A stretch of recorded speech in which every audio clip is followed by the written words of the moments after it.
اللهم صل وسلم على سيدنا محمد وعلى آل سيدنا محمد في كل لمحة ونفس بعدد كل معلم لك. بسم الله الرحمن الرحيم. إنا عرضنا الأمانة على السماوات والأرض والجبال فأبين أن يحملنها وأشفقن منها وحملها الإنسان إنه كان ظلوما جهولا. ليعذب الله المنافقين والمنافقات والمشركين والمشركات ويتوب الله على المؤمنين والمؤمنات وكان الله غفورا رحيما. Inna sesungguhnya aku aku telah menawarkan al-amanata amanah ini, menawarkan ala samawati kepada langit, wal ardi lan bumi, wal jibali dan gunung-gunung. Fa'abaina tetapi mereka semua enggan ayahmilnaha untuk memikul amanat tersebut. Wa ashfaqna dan mereka ketakutan minha dari memikul amanat tersebut. Wa hamalaha dan memikulnya al-insanu manusia. Innahu sesungguhnya manusia itu, karena adanya manusia itu, zaluman adalah makhluk yang banyak zalimnya atau sangat zalim, jahula dan sangat bodoh. Kalau jahilun itu bodoh, kalau jahul bodoh nih gak karu-karuan. Maka manusia kok ngaku pinter ya, ini bertentangan dengan ayat ini, Masya Allah. Liyu'adziba sehingga Allah subhanahu wa ta'ala, liyu'adziballah sehingga Allah subhanahu wa ta'ala mengazab al-munafiqina orang-orang munafik yang laki-laki, wal munafiqati dan orang-orang munafik yang perempuan, wal musyrikina dan orang-orang musyrik yang laki-laki, wal musyrikati dan orang-orang musyrik yang perempuan.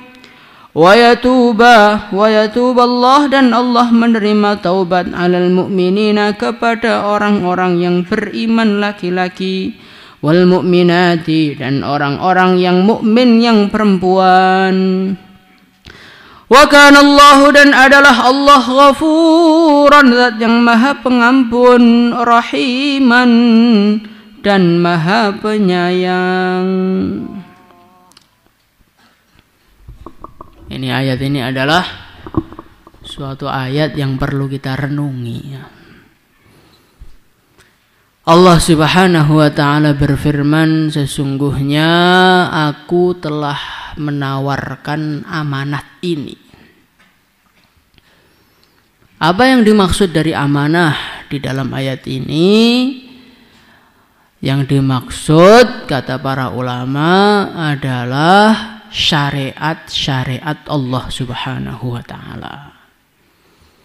Baik aturan-aturan Allah subhanahu wa ta'ala yang berkaitan dengan ubudiyah, berkaitan dengan ibadah, kaitan dengan sholat tepat waktu, kaitan dengan puasa, kaitan dengan zikir, kaitan dengan haji, pokoknya segala macam ibadah kepada Allah masuk di dalam amanah ini. Dan juga amanah ini maksudnya adalah syariat-syariat Allah yang berkaitan dengan muamalat. Bagaimana kita berdagang yang benar, jual beli yang benar, memakai syariat agama yang halal mana, yang haram mana, utang yang benar bagaimana, sewa yang benar bagaimana. Ini masuk di dalam amanah ini. Utang yang halal bagaimana, utang yang haram bagaimana, jual beli yang halal bagaimana, jual beli yang haram bagaimana. Ini semua masuk dalam muamalah. Kemudian juga kaitan syariat Allah Subhanahu wa taala kaitan dengan muasyarah. Bagaimana tertibnya orang itu bergaul dengan manusia. Tata tertib bergaul antara seorang anak dengan orang tuanya, bagaimana adab kepada ayahnya, bagaimana adab kepada ibunya, masuk dalam amanah ini. Adab manusia bergaul dengan saudaranya, bagaimana memperlakukan saudaranya. Saudaranya itu bagusnya dibaikin apa dijahatin, jahatnya diikram apa dihina, ditutupi keburukannya apa diungkap keburukannya. Itu semua masuk di dalam amanah. Kaitan dengan kumpul manusia dengan istrinya, laki-laki dengan istrinya, sikapnya bagaimana? Ketika wanita mengkufuri nikmat, sikapnya seorang suami bagaimana? Itu semua ada di dalam amanat ini. Begitu juga bagaimana adabnya seorang istri ketemu dengan suaminya. Semua masuk dalam amanah. Jadi semua syariat, semua aturan Allah, semuanya masuk di dalam amanah. Inna aradna al-amanah. Amanah ini pernah Allah Subhanahu wa taala tawarkan alas samawat, kepada langit-langit. Makhluk yang begitu besar, makhluk yang begitu kokoh, makhluk yang begitu luas tempatnya. 27 langit. Juga pernah ditawarkan kepada bumi. Bumi alam takun ardullahi wasi'ah. Bumi itu juga luas. Di dalamnya ada besinya, ada emasnya, ada airnya, ada pohonnya. Wes segalanya lengkap di bumi. Bumi juga nggak siap.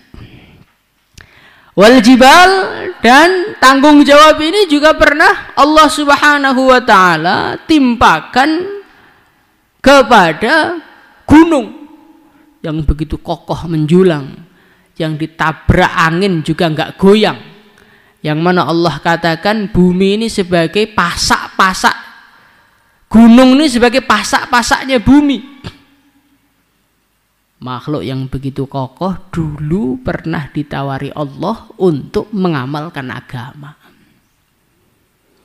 Loh, langit kok ditawari? Langit itu kan benda mati, Pak.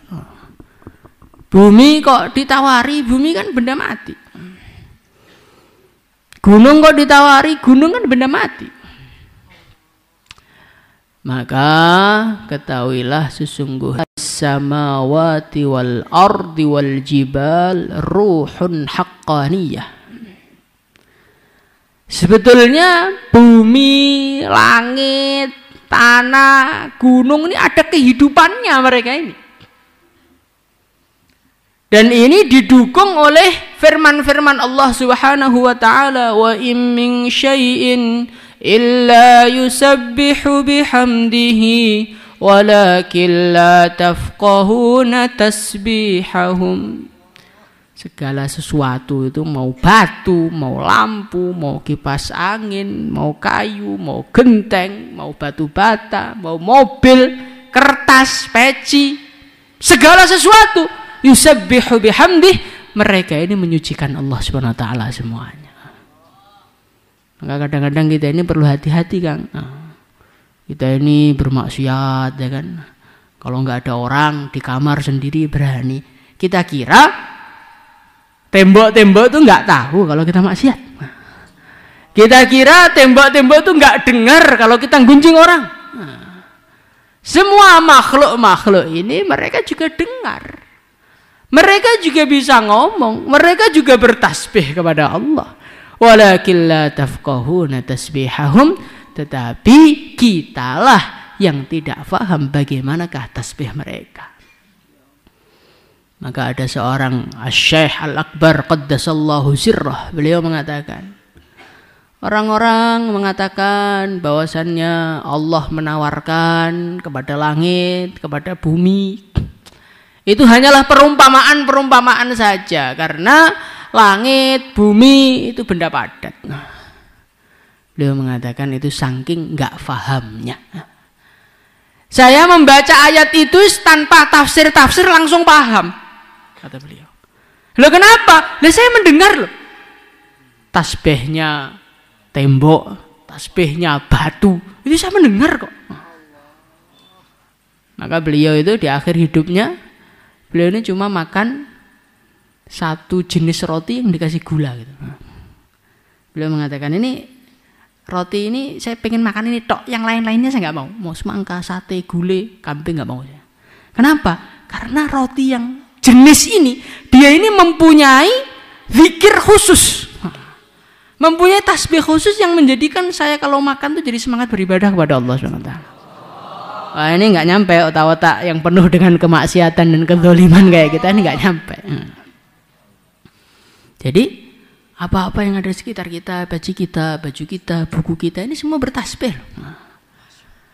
Bahkan sampai HP itu Kang, itu bertasbih kepada Allah. Terus HP yang tengah-tengah bertasbih kita gunakan untuk melihat sesuatu yang maksiat. Bagaimana coba? Untuk chattingan sama orang yang bukan mahramnya dan bukan istrinya. Masya Allah.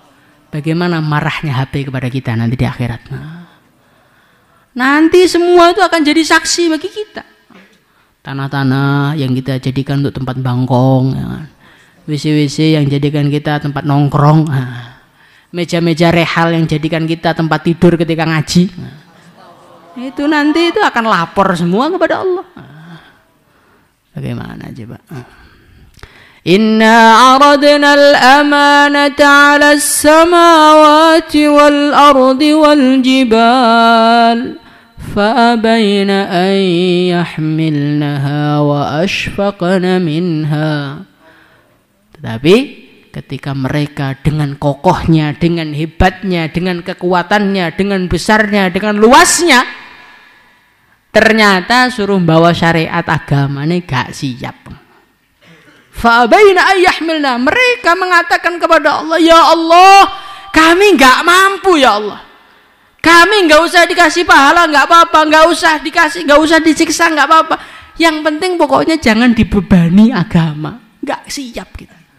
Wa asfaqna minha, mereka ketakutan di dalam membawa agama ini. Wa hamalahal insan, tetapi ada sesosok makhluk yang dikatakan oleh Allah lemah, yang dikatakan oleh Allah innal insana khuliqa halu'a idza massahu syarru jazu'a wa idza massahul khairu manu'a.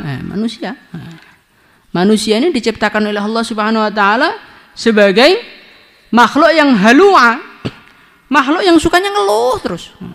Kepanasan ngeluh. Saya pengen AC, musim panas gak kuat, belikan AC, kedinginan. Lapar ngeluh, pengen makan kebanyakan ngeluh lagi. Itulah manusia. Jadi jomblo ngeluh, sumpek masa hidup sendirian kesana kemari, nggak ada yang memperhatikan, nggak ada yang nyari. Nanti sudah punya istri ngeluh lagi juga. Hidup kok dicari terus kayak di kantor, kayak di penjara aja. Pokoknya manusia itu halu'a, sambat terus. Jadi orang kaya yang ngeluh kebanyakan duit ngitungnya bingung. Jadi orang miskin juga ngeluh. Kenapa saya nggak ada yang dihitung? Kan malah semua. Itulah manusia. Jadi orang jelek ngeluh, kenapa saya ini nggak laku-laku, nggak ada orang melihat. Nanti jadi orang ganteng juga ngeluh, kenapa semua orang ngajak foto saya? Di mana-mana kok kenal saya. Privasi saya ini terganggu gara-gara kegantengan saya. Pokoknya yang dunia semua manusia begitu. Makhluk yang ngeluh, makhluk yang khuliqal insanu dha'ifa, lemah, ngeluh, la ta'lamuna syai'an, enggak tahu apa-apa. Justru makhluk yang seperti ini malah mempunyai tanggung jawab, yang mana tanggung jawab itu enggak siap dibawa oleh langit dan bumi. Artinya apa? Artinya manusia ini mempunyai satu keistimewaan yang khusus. Satu keistimewaan yang tidak dimiliki oleh langit, tidak dimiliki oleh bumi. Walaupun tampaknya lemah, walaupun tampaknya ngantuan, walaupun tampaknya ini gampang susah, gampang sakit hati, gampang hancur hatinya. Nah, ternyata di balik itu semua ada keistimewaan yang mana ternyata dia itu mampu membawa syariat Allah SWT. Karena seorang makhluk yang bisa merasakan kenal dengan Allah dengan sebenar-benarnya, bisa merasakan fana, bisa merasakan baqo, bisa merasakan nikmatnya zikir dengan sebenar-benarnya, ya manusia ini aja.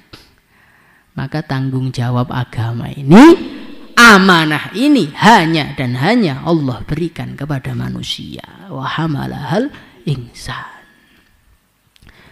Tetapi innahu kana zaluman jahula. Walaupun dengan segala keistimewaannya dia siap membawa agama karena memang di dalam dirinya ada kekuatan, kemampuan untuk itu. Jadi manusia ini bisa membawa agama itu bukan karena kekuatannya. Karena kalau manusia ini bisa membawa agama karena kekuatannya, tentu langit lebih kuat. Dan manusia ini membawa agama karena besarnya, tentu langit siap karena langit lebih besar. Ternyata manusia ini ya karena sebagai manusianya itu. Maka kita ini dalam mengamalkan agama itu jangan mikir saya ini lemah Pak, saya ini nggak bisa apa-apa, saya ini nggak ada pendukungnya, saya ini kecil, kalau saya itu gagah itu ya siap mengamalkan agama. Jangan seperti itu. Karena kita dapat tugas mengamalkan agama bukan karena kekuatan kita, bukan karena besarnya kita, bukan karena kokohnya kita, ya karena di dalam hati kita ada sesuatu yang menjadikan kita layak membawa agama. Maka jangan pernah kita ini merasa putus asa dan merasa lemah di dalam mengamalkan agama. Insyaallah ya. Saya ini kurus, kering, ngomong nggak ada dengerin, nggak bisa Pak saya ngamalkan agama. Oh enggak, bukan nggak bisa, nggak mau. Kalau mau bisa, kalau mau bisa, karena agama ini sudah Allah setting bisa diamalkan oleh semua manusia. Mau manusia kurus juga bisa ngamalkan agama, yang gemuk juga bisa, yang ganteng juga bisa, yang jelek juga bisa, yang tinggi juga bisa, yang pendek juga bisa. Jadi agama itu bisa dilakukan siapa saja. Oh saya pendek Pak, nggak bisa ngamalkan agama. Oh, nggak ada aturan sholat itu hanya boleh untuk orang yang tingginya 2 meter, nggak ada. Saya ini terlalu tinggi Pak, nggak bisa sholat. Nggak ada aturan orang sholat itu hanya boleh yang tingginya 1 meter, nggak ada.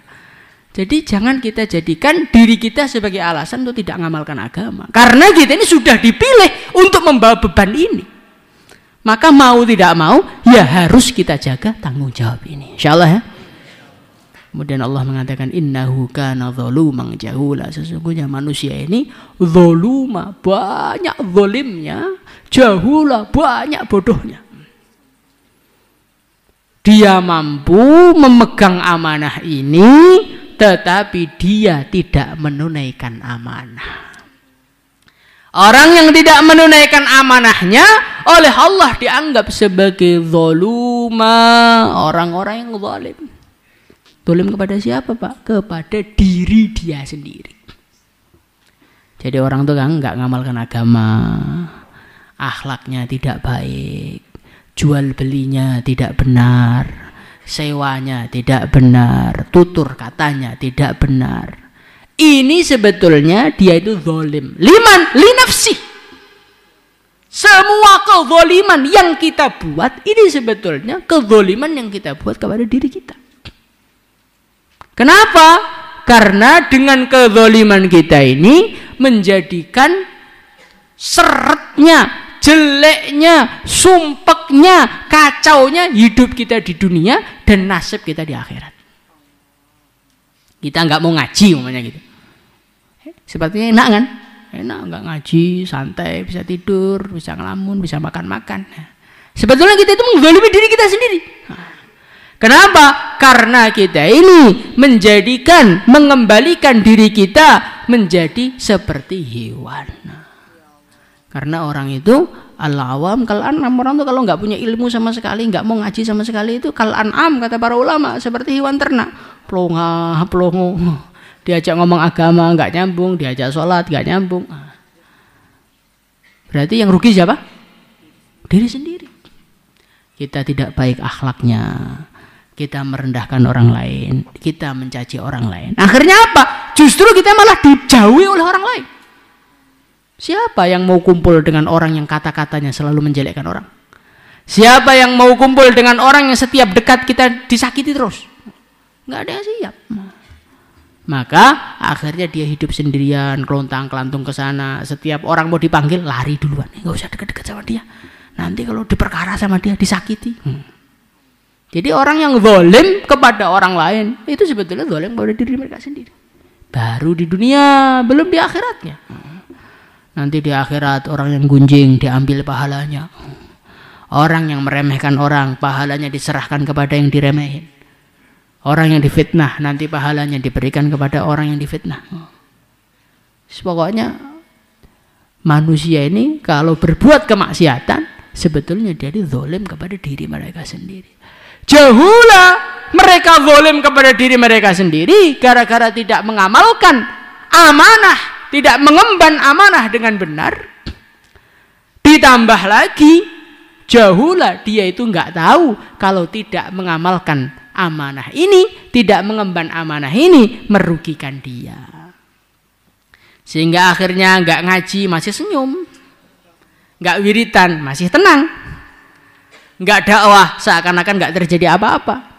Jauhlah, nggak tahu risikonya. Itu kayak persis orang dia dikasih makanan, Kang ini ada panggang nih, tapi sudah disirami baygon Kang. Oh baygon, oh kayaknya tambah enak ini. Maka dia makan baygon dengan lahap, akhirnya mati. Kenapa dia makan dengan lahap? Jauhlah karena dia nggak tahu resikonya makan baygon. Lah begitu juga kita ini masih bisa senyum, ketawa-ketawa, padahal sholatnya belum beres, puasanya belum beres, Qurannya belum beres. Kenapa? Jauhlah karena terlalu sangat-sangat bodohnya.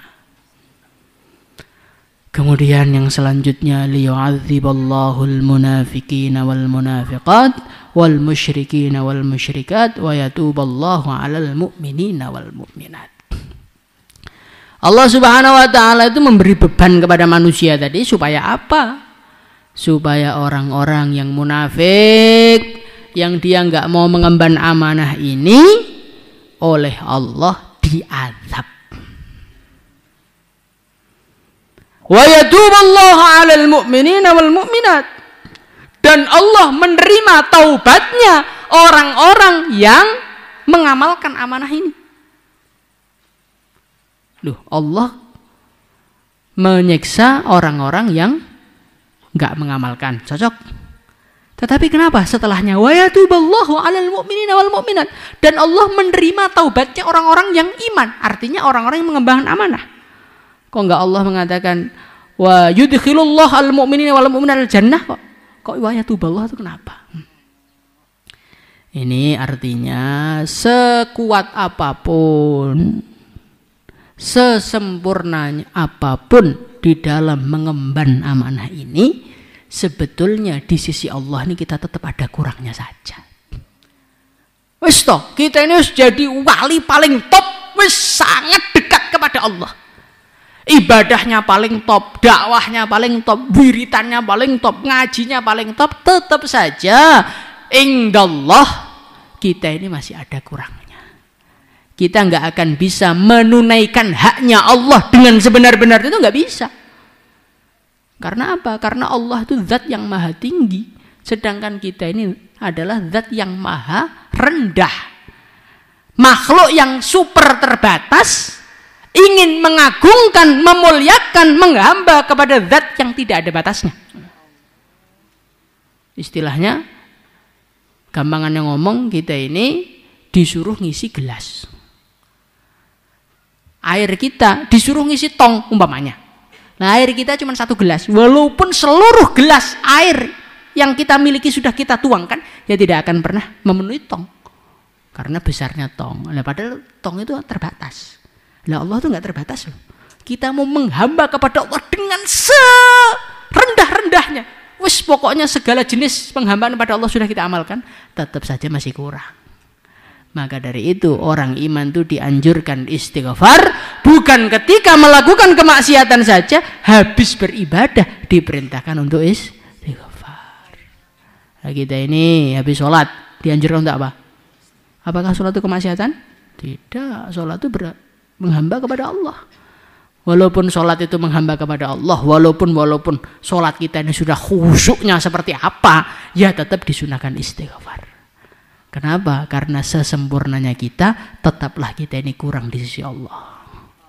Tetapi karena Allah itu Maha Pengampun, kekurangan-kekurangan kita ini semuanya insya Allah wa yatuballahu alal mu'minina wal mu'minat, Allah akan menerimanya, Allah akan kembali dan Allah akan mengampuninya. Semoga kita ini termasuk orang-orang diampuni oleh Allah gara-gara kekurangan-kekurangan kita, kesalahan-kesalahan kita dalam menghamba kepada Allah.